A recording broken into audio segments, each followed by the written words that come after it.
Today we're making Manti. We're watching My Kitchen Rules and Janelle and Monza made Manti, but for some unknown reason there was never a recipe put online for theirs. So, after looking all around the internet for some different recipes and talking to my wife's colleague, who is Turkish, we've come up with a recipe of our own. To make the dough, I've got half my flour in the bowl of the stand mixer already. Now I'm going to add all of the other ingredients, which is just some warm water, a whole egg. I got some neutral oil here. I'm using peanut, but you could use any neutral oil. And I'm going to add a couple of teaspoons of salt. Now I'm going to close the lid and I'm going to start this mixing. And I'm going to be adding the rest of the flour as the machine's running on low. Now I might not add all of the flour. I'm just going to see the consistency I'm looking for. So we'll get it started and then we'll be adding the flour until we reach the right consistency. As you can see, I've added about half the flour in there. And I'm just going to go ahead and give the sides a little scrape in, just to make sure we're getting all the flour that I've added in there mixed in. Close it back up and keep mixing. So I didn't add quite all the flour that I had to the side. All the exact amounts and ingredients I'll list on the website, traditionalbutnot.com. The consistency you're looking for in this is not quite a noodle dough. You want it a little bit stickier than that. But not as sticky as like a bread dough or something. You want something kind of in between, which is kind of what I got here. So now we'll just stick this aside, which is, you just take the bowl, the same bowl it was in, place a dinner plate or something on top, and we'll just let this rest while we get the filling ready. So the spices and things we're going to put it into the beef. Now, if you were grinding your own meat, you could all just rub this all over the meat and then mince it through the mincer. But because I'm using already pre-ground mince, I'm going to be putting in my little food processor here and I'm going to process it right down so it incorporates into the meat really, really well. Right there, I've just got some red onion and I've got some fresh mint, fresh basil and fresh parsley. All goes in. And here I've got some salt, pepper and paprika powder. And here I've got some dried oregano and majoran and some chili flakes. Once that's all in there, I'm just going to put the lid on and I'm going to pulsate this until it's broken down super, super fine. Just going to give the sides a little scrape down. But the smoother this is, the better. So we're going to break it down as smooth as we can get it. Okay, as you see, got my XO mince in there with the little mixture we just made up. And we're just going to go ahead and simply give this a good mix so all the spices get combined. So I don't like raw garlic in many things. So I'm going to bake this in the oven.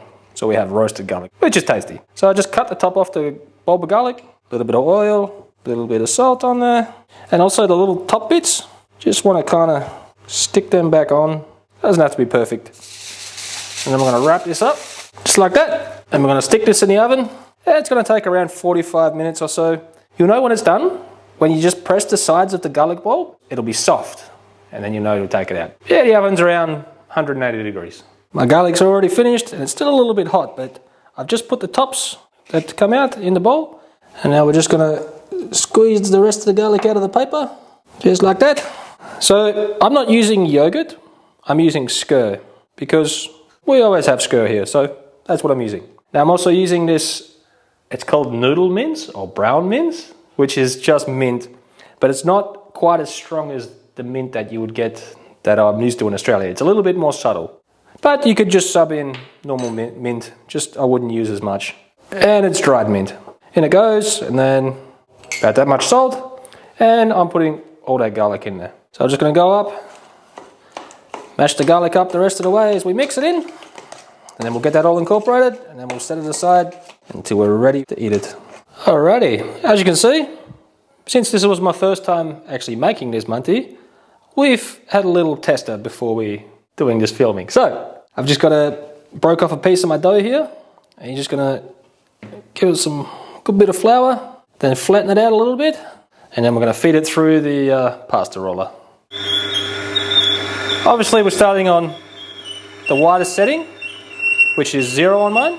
Don't be scared to use a lot of flour at this stage. You're just gonna feed it through a couple of times, and then you're gonna fold it like a book, or in threes, or however many you want, and flatten it out a little bit with your hands. A little bit more flour, and pass it through again. Pass it through a couple of times, and now we're going to start going down one notch at a time. And on mine, I'm going to go to number 6. So I'm going to keep feeding this through, going down one at a time until I get to number 6. I've got it all laid out here, and I've just dusted it with some more flour just so make sure nothing sticks. We did try a couple of different sizes. Now, these are 3 centimetre by 3 centimetres. We'll be here for a very, very, very long time if we do these. So we're going to make them 5 by 5 centimetres, and that should be perfect. We also tried a 10 centimetre by 10 centimetre, and that was, I think, a little bit too big. Okay, I've already gone ahead and marked off 5 centimetres, so I'm just going to go ahead with a pizza cutter. Simple enough. You could use a knife to do this as well, or a proper pasta cutter. And then it doesn't have to be completely exact. So I'm just going to, and I know this is around 10 centimetres wide, so I'm just going to cut these again in half. We'll get the mixture on and we'll go from there. So I've got my meat mixture here. We're just going to grab a little clump of meat. It's probably a little too much. The easiest way I found is to just get your meat in the middle, get all 4 corners, bring them together, and then pinch it closed. And I'll go to each little bit here, pinch them, and make sure everything's sealed. That's the easiest way I found to do it. I am sure these are super ugly, and then if you're from Turkey or you know a much better or easier way, please leave a comment down below. I would love to know if there's an easy way to do this. I'm gonna get a glass of wine, get the rest of them filled. I've got a pot of salted water, and I've got it pretty much at a boil there, but we want it to a simmer. So as we put these in, it'll bring the temperature down, and it'll be at a simmer, which will be perfect. So we're just going to go ahead and plop them in. Alright, so once you got them all in there, you're going to keep this at a simmer, and you're going to cook them for about 15 to 20 minutes. I've got some butter melted in a pan. I'm going to add some tomato paste to it. We're just going to cook this down for the last couple of minutes while the Manti over there finishes off, and then we'll add it to the pan. Once your Manti is finished cooking, you're going to go ahead and transfer them into the pan with the tomato paste and butter. Make sure you bring water over there with it. It's going to help the sauce and everything get all nicely homogeneous. Okay, then you're just going to stir that in, get all the Manti coated in the tomato paste, and you'll be ready to plate up. Now, I probably did add a little too much to the pan, but, you know, I'm hungry. So, now the most favourite part of the time is to eat it. After having a few bites, very much reminds me of tortellini, but it's a little bit different. The dough is super soft and silky, and the tomato paste and butter just adds this super richness to it. And then once you bite into it, you get a little bit spicy, and the meat just gives it another texture. There's a lot of work in making these, but if you do a lot at one time and get the family involved, we might just have to do this again. So we made these ones with the chili, and my son doesn't like chili at all. So we just mixed up a little bit of salt in the beef, and we'll give that a whirl. Oh damn, that is also really, really good.